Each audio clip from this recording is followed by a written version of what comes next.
അസ്സലാമു എല്ലാവർക്കും Jasmine's home വേൾഡിലേക്ക് വീണ്ടും സ്വാഗതം.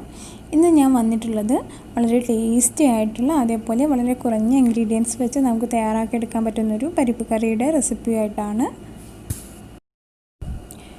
ഞാനിവിടെ ഒരു കപ്പ് പരിപ്പ് ഒരു 20 മിനിറ്റോളം വെള്ളത്തിലൊന്ന് കുതിർത്ത് വെച്ചതിന് ശേഷം കഴുകി വൃത്തിയാക്കി വെച്ചിട്ടുണ്ട്. നിങ്ങൾ കുക്കറിലാണ് വേവിച്ചെടുക്കുന്നതെങ്കിൽ ഇതേപോലെ കുതിർത്ത് വെക്കേണ്ട ആവശ്യമില്ല. ഇവിടെ കിട്ടുന്ന പരിപ്പ് പെട്ടെന്ന് തന്നെ വെന്ത് കിട്ടുന്നതുകൊണ്ട് ഞാൻ ചട്ടിയിലാണ് ചെയ്യുന്നത്. അപ്പോൾ നാട്ടിലൊക്കെ കിട്ടുന്ന പരിപ്പിന് അത്യാവശ്യം വേവുണ്ടാവും. അതുകൊണ്ട് കുക്കറിൽ ഒരു 2 വിസിൽ വരുന്നവരെ വെയിറ്റ് ചെയ്യുന്നതായിരിക്കും നല്ലത്. അതേപോലെ ഏത് പരിപ്പ് വെച്ചിട്ടും നമുക്ക് ഈ ഒരു പരിപ്പ് കറി തയ്യാറാക്കിയെടുക്കാനായിട്ട് പറ്റും. നമ്മുടെ മഞ്ഞ കളറിൽ വരുന്ന തുവരപ്പരിപ്പോ അതല്ലെങ്കിൽ കടലപ്പരിപ്പൊക്കെ ഈ ഒരു കറി വെക്കാനായിട്ട് നമുക്ക് എടുക്കാം. ഇനി നമുക്ക് ഈ ഒരു പരിപ്പ് ചട്ടിയിലേക്ക് മാറ്റാം. ഇതിലേക്ക് ഞാൻ മീഡിയം സൈസിലുള്ള പുളിയില്ലാത്ത ഒരു തക്കാളിയാണ് ചേർത്ത് കൊടുക്കുന്നത്. 3 പച്ചമുളക്, അരത്തണ്ട് കറിവേപ്പില, 2 ടീസ്പൂൺ മുളക് പൊടി, 1/4 ടീസ്പൂൺ മഞ്ഞൾപ്പൊടി, ഇത്രയും ചേർത്ത് കൊടുത്തതിന് ശേഷം ഇതിലേക്ക് ആവശ്യത്തിന് വെള്ളം ഒഴിച്ചു കൊടുക്കാം. ഞാനിവിടെ 1.5 കപ്പ് വെള്ളമാണ് ഇതിലേക്ക് ഒഴിച്ചു കൊടുക്കുന്നത്. ഇനി നമുക്ക് ഫ്ലെയിം ഓൺ ചെയ്ത് ഇതൊന്ന് വേവിച്ചെടുക്കാം.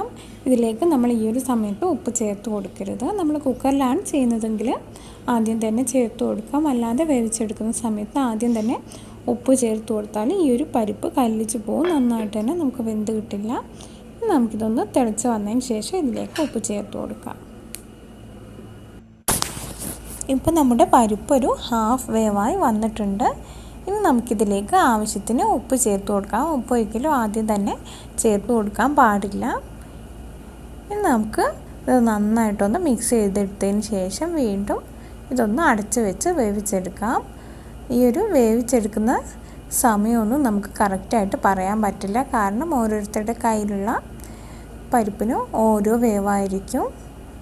എനിക്കിവിടെ കിട്ടിയിട്ടുള്ള പരിപ്പിന് വേവ് വളരെ കുറവാണ്. വളരെ പെട്ടെന്ന് തന്നെ തയ്യാറാക്കിയെടുക്കാനായിട്ടും പറ്റും.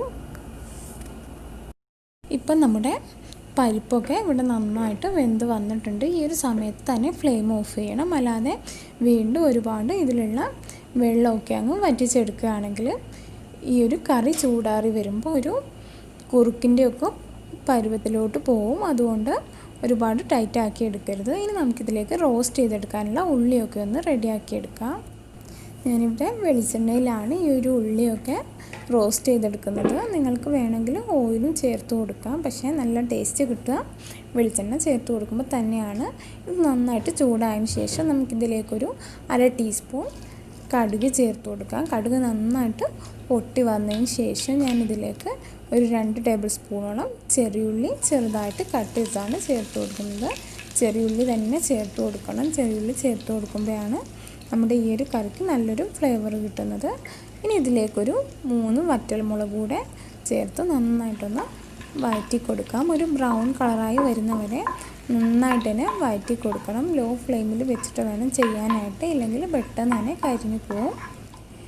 ഇപ്പം നമ്മുടെ ഉള്ളിയും അതേപോലെ വറ്റൽമുളകൊക്കെ നന്നായിട്ട് കളറ് മാറി വന്നിട്ടുണ്ട്. ഇനി ഇതിലേക്ക് കുറച്ച് കറിവേപ്പില കൂടെ ചേർത്ത് നമുക്ക് ഫ്ലെയിം ഓഫ് ചെയ്യാം. റോസ്റ്റ് ചെയ്ത ഉള്ളിയും അതേപോലെ വറ്റൽമുളകൊക്കെ ഞാനിവിടെ കറിയിലേക്ക് ഒഴിച്ചു കൊടുത്തിട്ടുണ്ട്. ഇത് നന്നായിട്ടൊന്ന് മിക്സ് ചെയ്തെടുത്തതിന് ശേഷം നമുക്കിതൊരു സെർവിങ് പ്ലേറ്റിലേക്ക് മാറ്റാം. വളരെ ടേസ്റ്റി ആയിട്ടുള്ള ഒരു കറിയാണിത്. അപ്പോൾ ഒരു പ്രാവശ്യമെങ്കിലും ഒന്ന് ട്രൈ ചെയ്ത് നോക്കുക. അതിനുശേഷം മറക്കാതെ നിങ്ങളുടെ ഫീഡ്ബാക്കൊക്കെ അറിയിക്കണം.